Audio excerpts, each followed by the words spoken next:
Bonjour tout le monde et bienvenue dans ce vlog numéro 1 où je vais vous répondre à une question qu'on me pose souvent, mais pas trop souvent. Quel logiciel j'utilise et comment je procède pour faire une vidéo et la poster sur YouTube. Alors, tout simplement, j'utilise le logiciel, je vais essayer d'aller vite, parce que c'est vrai que le vlog numéro 0 a duré 15 minutes, ce qui devait être assez chiant pour vous. Donc je vais essayer d'aller vite. Alors, donc, au début, j'étais sur Sony Vegas Pro 11 quand j'ai lancé ma chaîne. Mais je sais pas, il y a eu un bug, j'ai réduit une fenêtre, ce qui fait que ça en a réduit d'autres, et à chaque fois que je réinstallais, ça marchait pas. Et puis en fait, maintenant je peux même plus le réinstaller, voilà, c'est mort. Donc du coup, enfin, j'avais quelqu'un qui m'avait parlé du logiciel GoPro Studio que je connaissais, mais en fait je le trouvais complètement pourri, enfin je pensais que c'était juste pour convertir les vidéos au bon format et tout, et faire un meilleur rendu avec les filtres, tout ça. Mais en fait, il m'a dit que si on savait bien l'utiliser, c'était super bien, enfin, on pouvait faire tout ce qu'on voulait. Enfin, peut-être pas tout ce qu'on voulait, mais on pouvait faire pas mal de choses. Donc, j'ai essayé d'apprendre des choses avec des vidéos comme celle de tuto GoPro, tout ça. Et du coup, toutes les vidéos que j'ai sorties, là, les 3 dernières, c'est avec GoPro Studio. Franchement, moi, ça me sert autant que... Enfin, les deux dernières. Le vlog, je l'avais fait avec Sony Vegas, il y avait quelques trucs que j'ai coupés, c'est tout. Et juste les fondus, tout ça. Mais avec GoPro Studio, c'est bien parce qu'on peut changer les filtres. J'ai peut-être abusé un peu avec le test explosif. Quant à la dernière vidéo, j'espère qu'elle vous a plu. Moi, perso, je me suis éclaté à la monter parce qu'elle m'a fait tellement rire, j'ai regardé en boucle. Et ça, franchement, les fails comme ça arrive assez souvent. Donc, c'est pour ça que j'ai fait une playlist rien que pour ça, avec les bêtisiers aussi. Et donc, comme ça, je pourrais poster pas mal de vidéos. Voilà. Donc, j'utilise GoPro Studio. Donc, je fais. En général, pour faire un montage, ça dépend si la vidéo, c'est par exemple l'epic fail, j'ai dû mettre, juste pour faire le montage, j'ai dû mettre 15 minutes. C'était juste un clip de 23 secondes en même temps, mais voilà. Et si je fais, par exemple, pour les tests des explosifs, tout ça, j'ai dû mettre. J'ai mis plusieurs heures, vu que, en fait, j'avais au moins. Je devais avoir 40 vidéos différentes que je devais mettre dans une seule vidéo. Il fallait trouver à chaque fois le bon moment et tout, j'ai mis super longtemps rien que couper, c'était très très chiant. Voilà, donc une fois que ça c'est fait, j'y poste sur YouTube, mais en privé. Comme ça je mets les tags, je mets les fiches. Donc oui, parce que c'est par exemple en haut à droite, ce qui s'affiche, par exemple, c'est écrit le nom d'une dernière vidéo comme suggestion par exemple. C'est pas mal, ou les annotations par exemple.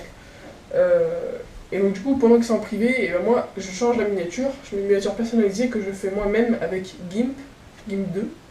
C'est un équivalent de Photoshop sauf que c'est gratuit et je trouve que moi, ça me va très bien. Donc je fais des miniatures avec ça, ça dépend. Si je fais des grosses miniatures ou que je fais un background, ça met assez longtemps parce que c'est très chiant au niveau du format tout ça. Donc si je fais un background par exemple, ça met 20 minutes pour avoir l'idée tout ça.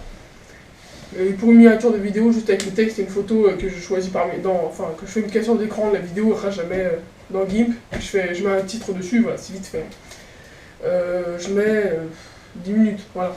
Donc en tout, on va prendre l'exemple des tests qu'on avait fait dans la forêt, donc le Forest Test 01.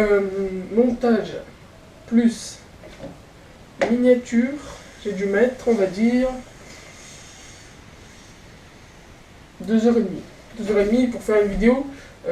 Vu qu'elle vous a plu, là, je suis assez content. Plein de gens que je connais pas mettent des commentaires, peut-être pas plein, mais il y a pas mal de gens que je connais pas qui mettent des commentaires positifs. Ça, c'est pas mal. Je suis content de ça, et voilà. En fait, je suis quand même assez content du nombre d'abonnés que j'ai en si peu de temps. Je dis pas que j'en ai beaucoup, mais en peu de temps, c'est pas mal. En 2 semaines, j'en ai déjà 30.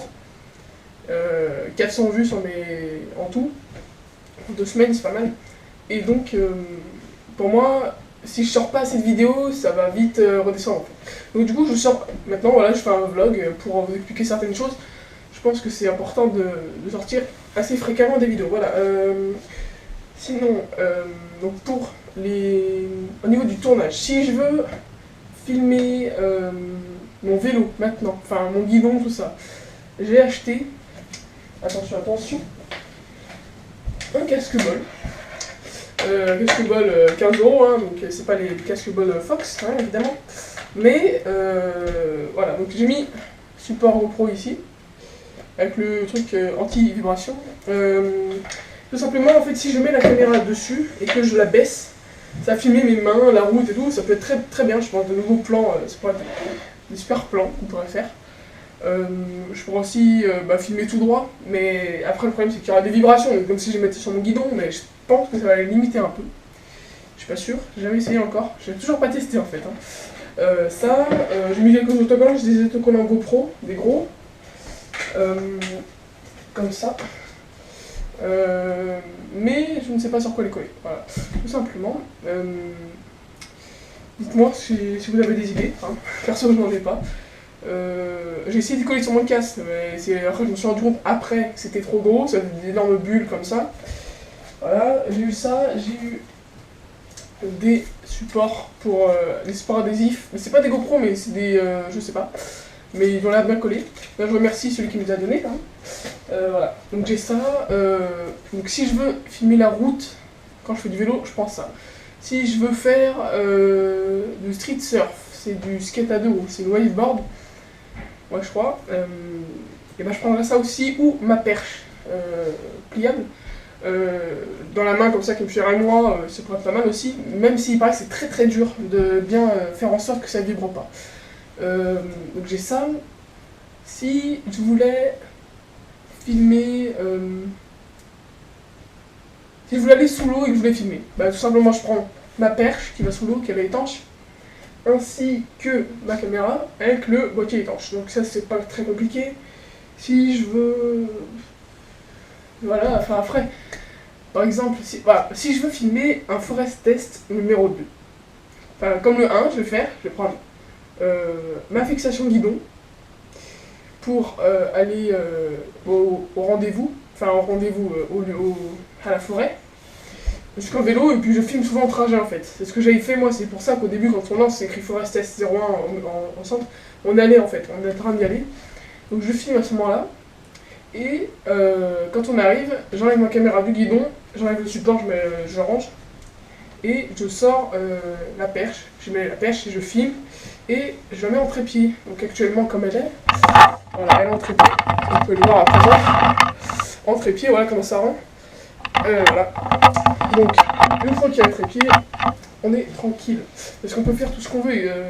Malheureusement, la dernière fois, quand. Je sais pas si vous avez vu, il y a un pétard qui a explosé dans un livre. Ce qui fait que le livre a sauté sur ma perche, ça a fait tomber ma caméra. Enfin, ça n'a pas fait tomber, mais ça a fait bien bouger en tout cas. Et à chaque fois, en fait, le problème c'est qu'elle n'est pas très stable cette perche. Pourquoi ? Parce qu'en fait, les pieds de la perche sont vraiment tout petits. Enfin, ils sont très fins. Ce qui fait que c'est pas super stable. Et que si quelqu'un allume un pétard et que tu as encore la perche dans la main et que tu veux vite la poser, bah, elle va tomber en fait. C'est ça le problème de la perche, elle n'est pas très stable, mais c'est pas grave. Après, franchement, au prix où j'ai eu ma perche, enfin moi je l'ai eu gratuit, mais elle coûte 80 €. C'est vrai que c'est 80 € si elle n'est pas très stable, c'est vrai que c'est un peu cher. Bah, elle a quand même beaucoup d'avantages, hein, malgré ses inconvénients. Voilà, à part les fixations, j'ai pas mal de matériel, pas mal. J'ai des trucs qui font que ça peut me faciliter les choses.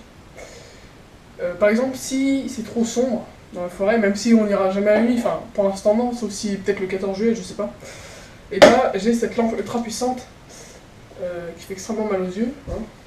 Mais là, il fait extrêmement jour, mais voilà, elle éclaire parfaitement. Hein. Elle a LED et voilà, c'est les trucs d'électricien en fait.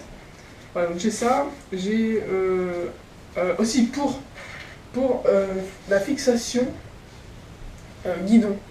Pour pas que la caméra, quand il y a une bosse, elle bouge, et ben on met ce qu'on appelle une rallonge. Je vous avais déjà expliqué ce que c'était dans le vlog numéro 0. Et cette rallonge, en fait, si on la visse pas avec un tournevis à chaque fois qu'on la met, et ben ça bouge. Du coup, j'emporte toujours un couteau suisse avec moi. Que voilà. Voilà mon couteau suisse. Donc le couteau suisse qu'on va sortir immédiatement. Si j'y arrive. C'est pas mal. Voilà. Donc il est assez gros, je l'avais acheté en Espagne. C'est pas vraiment une marque, mais il m'est très utile. Pourquoi ? Donc là il y a le tournevis que je me sers. Donc ça c'est la vis pour ma GoPro.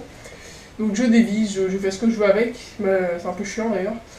j'ai le rangement à vis si c'est pas la bonne vis, enfin voilà, j'ai tout ce qu'il faut, je m'en sers tout le temps, voilà. Donc, pour le matériel, bah écoutez, c'est tout ce que j'ai en fait, hein. J'ai pas grand chose mais ça me suffit.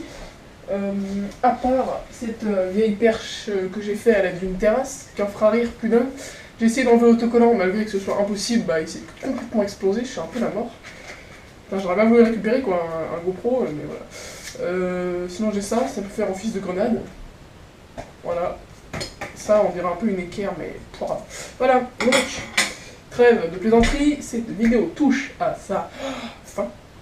Fin. Voilà, donc j'espère que cette vidéo vous aura appris quelque chose d'autre à propos de avec quoi je tourne, tout ça. C'était le but de toute façon. Voilà, donc si ça vous a plu, laissez un avis en commentaire si vous avez aimé ou pas. Voilà, je vais pas en dire plus. Bye.